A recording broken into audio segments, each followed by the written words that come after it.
ऊर्जा परिवहन एवं श्रम मंत्री अनिल विज ने वक्फ संशोधन विधेयक के खिलाफ कांग्रेस के सुप्रीम कोर्ट में जाने के संबंधी मामले में पत्रकारों के सवालों का जवाब देते हुए विज ने कहा कि वक्फ संशोधन विधेयक 2025 को हमारी सरकार ने लिबरल होकर बनाया है। लोकसभा व राज्यसभा में चर्चा के बाद ये पारित हुआ है, जो सभी पर लागू होता है। कांग्रेस द्वारा ये कहना है कि हम इसे नहीं मानते तो ये संसद का अपमान है। कैबिनेट मंत्री अनिल विज ने कहा कि वक्फ संशोधन विधेयक को विधिवत पारित किया गया है। संविधान की धारा 14 के तहत सभी को समानता का अधिकार दिया हुआ है, मगर कांग्रेस के राज में संतुष्टिकरण की नीति के कारण कुछ काम ऐसे किए हुए हैं जिन्हें दूसरों से ऊपर रखा हुआ है। 2013 में कांग्रेस ने वक्फ बोर्ड का बिल पास किया था, जिसमें प्रावधान था कि वक्फ बोर्ड जिस संपत्ति को अपनी संपत्ति बताए तो वो उसकी संपत्ति हो गई। इसके खिलाफ लोगों को ही कोर्ट में जाकर लड़ना पड़ता था। ये संविधान की मूल भावना के खिलाफ है। जिस प्रकार से देश में जमीनों की लूट हो रही थी, करोड़ों की जमीन लोगों ने लेकर चंद पैसों में लीज पर ली हुई है। वक्फ बिल जो है वो पास हो गया है, लेकिन कांग्रेस जो है अब इसको लेकर सुप्रीम कोर्ट जाने की तैयारी कर रही है, क्या कहेंगे? देखिए, संविधान की धारा 14 के तहत सबको समानता का अधिकार दिया हुआ है, लेकिन कांग्रेस के राज में अपीजमेंट की नीति के कारण ये कुछ काम ऐसे किए हुए हैं कि ये दूसरों से ऊपर इनको रखा हुआ है। 2013 में कांग्रेस ने एक बिल पास किया था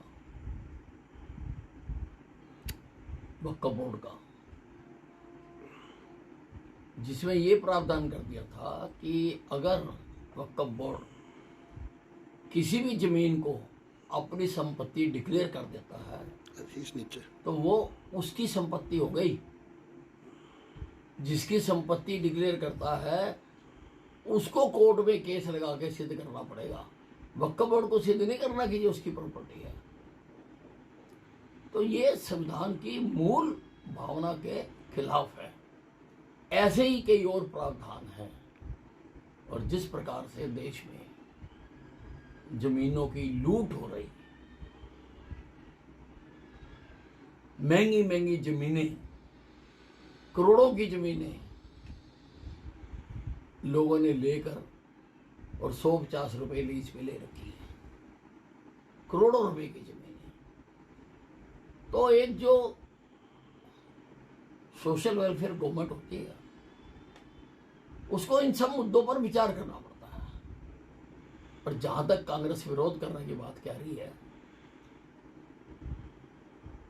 ये काम सारा विधिवत हुआ है, संविधान में लिखा हुआ है कि कोई भी कानून बनाना है ऐसे ही बनाना है। और हमारी सरकार ने तो और लिबरल होके बनाया, जेपीसी को दिया, जेपीसी में सभी पार्टियों के लोग रखे, उसकी संख्या भी आम जेपीसी से ज्यादा रखी। और उसके बाद ये लोकसभा और राज्यसभा में इसके ऊपर चर्चा हुई, और चर्चा होने के बाद पास हो गया। जो पास हो गया वो सबको मानना होता है, वो सब पर लागू होता है। उसको ये कहना कि हम नहीं मानते हैं, ये तो लोकसभा का अपमान हो गया। पश्चिम बंगाल में शिक्षक भर्ती घोटाले में सुप्रीम कोर्ट ने इसे असंवैधानिक करार दिया है, पर कैबिनेट मंत्री अनिल विज ने कहा कि पश्चिम बंगाल की सरकार अपराध की जननी है, वहां कानून व्यवस्था का दिवाला निकला हुआ है। हाल में शिक्षक भर्ती घोटाले में ममता बनर्जी को एक और झटका लगा है। सुप्रीम कोर्ट ने भी जो है इसे पूरी तरीके से असंवैधानिक करार दिया है। देखिए, जो वेस्ट बंगाल की सरकार है वो क्राइम की जननी है। सारे क्राइम वहीं पर पैदा होते हैं, और कानून व्यवस्था का तो वहां पर दिवाला निकला हुआ है। इसलिए सुप्रीम कोर्ट ने, माननीय सुप्रीम कोर्ट ने वो भर्ती घोटाला रद्द किया है। और भी जहां जहां पर जांच होगी वहां पर अनियमितताएं पाई जाएंगी। साहब, पंजाब में एक महिला कांस्टेबल जो है वो चिट्टे के साथ पकड़ी गई और हरियाणा में सप्लाई करती थी, ये हाल है पंजाब का, क्या कहेंगे?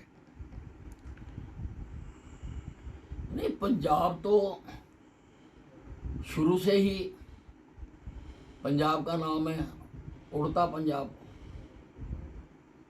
यहाँ पर तो अब व्यापार ही चिट्टे का रह गया, बाकी तो लोगों ने इंडस्ट्रियाँ शिफ्ट कर ली वहाँ से, लोग काम छोड़ छोड़ कर जा रहे हैं, बहुत सारे लोग तो विदेशों में चले गए, सिर